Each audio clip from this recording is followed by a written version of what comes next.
Hey, what's up everyone? I got this grape cutter, and it's been a great tool for chopping grapes up into small pieces.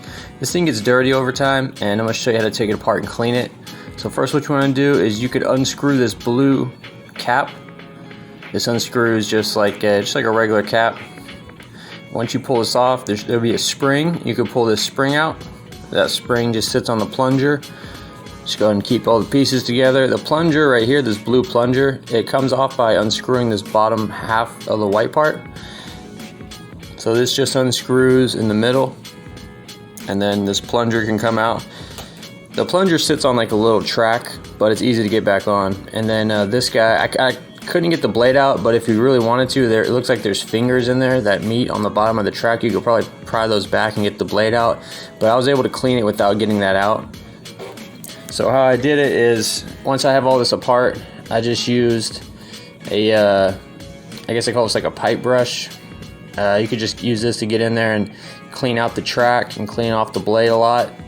And then the front, you could use like a larger brush. The plunger I scrubbed with just like a regular dish brush. I was able to scrub most of the stuff off, but there's stuff in the middle, like right in the little X mark. I use this wire brush, and also if you have something really small that can get in there, you can kind of just clean out all of that stuff that gets in there. A paper clip works really good. I had a bent paper clip, and it was able to get everything out. I lost it though right before I was recording this, but yeah. So this, you could use like a paper towel, so you wipe it all out in the middle. And you know, just whatever you can find around the house. To put it back in, you gotta put this blue plunger back in. Like I said, there's a little track it goes on.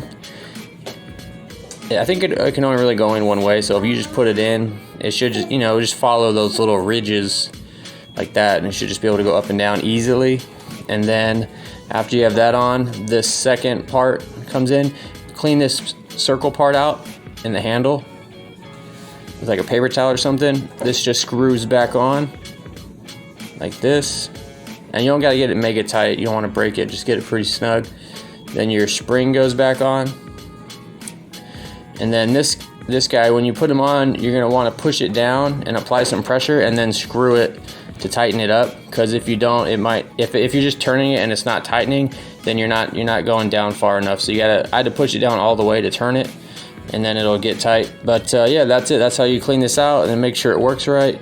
So there you go, guys. Hope this video helped you out. Thanks for watching.